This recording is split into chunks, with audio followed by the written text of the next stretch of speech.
Саламатсыңдар ма, балалар? Құрметті оқушы, біз саған қашықтықтан оқудың ерекшеліктері туралы айтатын боламыз.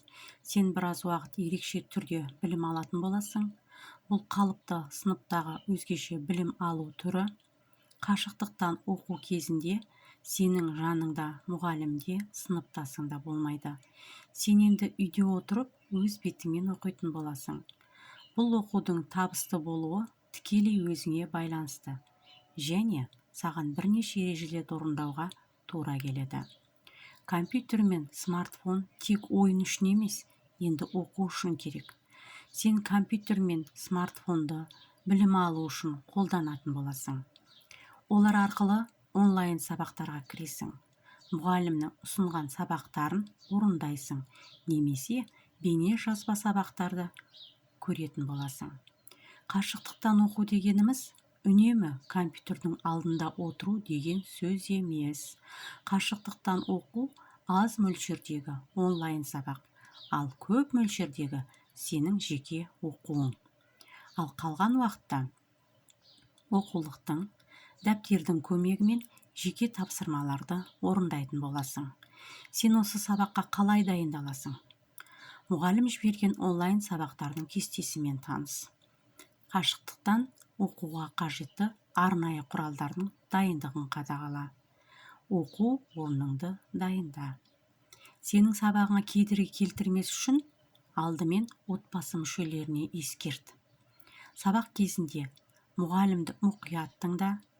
Туындаған сұрақтарың болса, оны жазып ал. Ал біткеннен кейін сен оны мұғалімдерге қоя аласың. Мұғалім талқылауға шақырғанда белсенді бол. Өз ойыңды, сұрақтарыңды ортаға сал. Мұғалім ұсынған тапсырманы жеке орындап көр. Жаңа білімді 1-2 сыныптасыңмен талқыла. Және бұл әдісті үнемі қолдануға тырыс.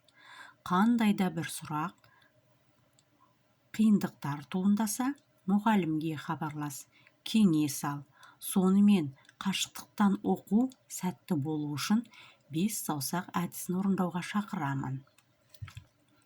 Қашықтықтан оқуды жауапкершілікпен қабылда. Мұғалімнің ережелерін орында. Мұғалім және сыныптастарыңмен байланыста бол. Онлайн сабақтарға қатыс және белсенді бол. Берілген тапсырмаларды уақытында орында. Қашықтықтан оқу кезінде сен уақытты басқаруды, өзіңді ұйымдастыруды, өзін-өзі оқытуды үйрене бастайсың. Ал оқушылар, сендерге бұл оқуда сәттілік тілеймін.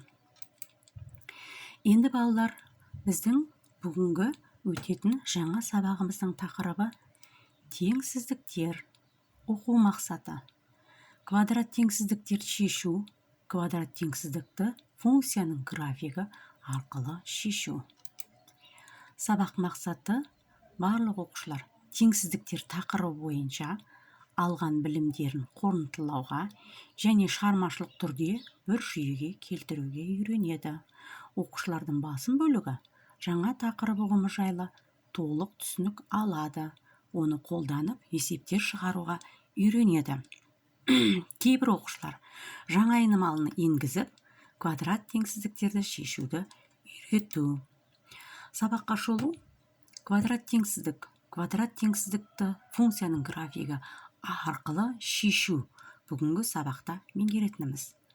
Теңсіздік туралы түсінік: квадрат теңдеуді функция түрінде қарастыру және оның графигін салу. Функцияның түбірі, функцияның квадрат коэффициенттері бүгінгі білетініміз. Біздің сабағымыздың мазмұны квадрат теңсіздікті квадрат функцияның графигі арқылы шешу. Мына теңсіздіктің шешімі 3-тен кіші немесе 7-ден үлкен аралық болады. 3 және 7 бұл параболаның түзу координаталары. Бізге берілгені квадрат теңсіздік. Сондықтан алдымен квадрат теңдеудің түбірлерін табамыз.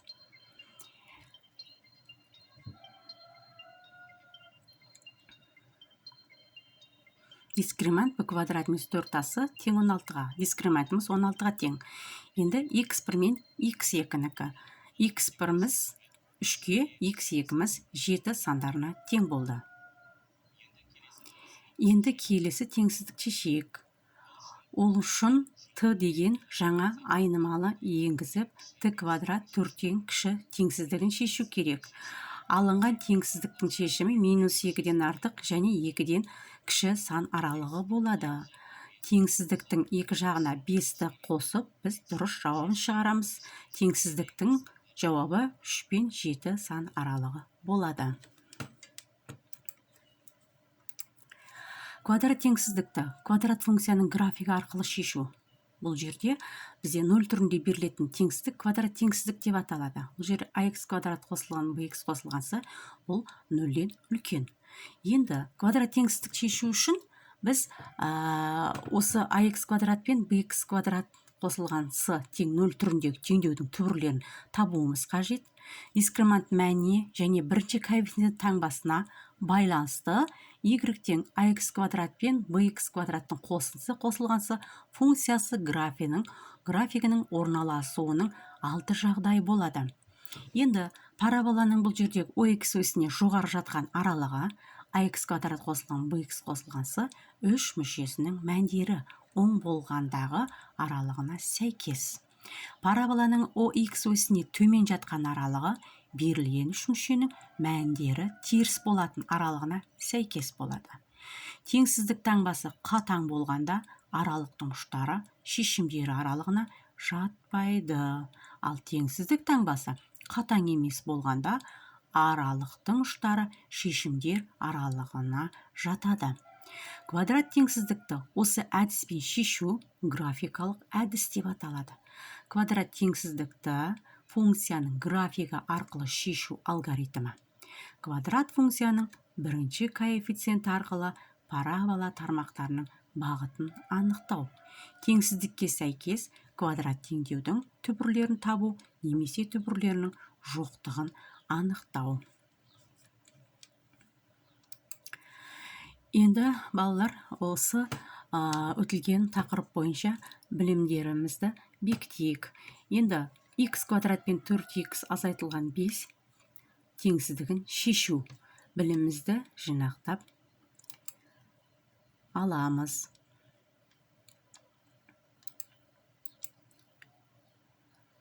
Тура осы білімдерімізді бекіту арқылы берілген тапсырма бойынша мен осыған байланысты ұқсас үйге тапсырма беремін.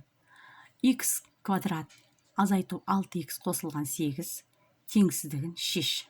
0-ден кіші. Осы тапсырманы орындаймыз балалар. Енді сабақты қорытындылау мақсатында оқушылармен кері байланыс орнатамын. Оқушылар сабақ барысында нені білген, қалай жұмыс істеген, не қызықты әрі жеңіл болған, не қиындық туғызғаны туралы ой пікірлерін WhatsApp желісі арқылы білдіре алады. Балалар берілген тапсырманы мұқият тыңдап, қарап, түсінік бойынша өзіміздің білімдерімізді бекіту және үйге берілген тапсырмалары бойынша орындап болғаннан соң WhatsApp желісі арқылы білдіре аласыңдар. Назар қойып тыңдағандарыңызға рахмет.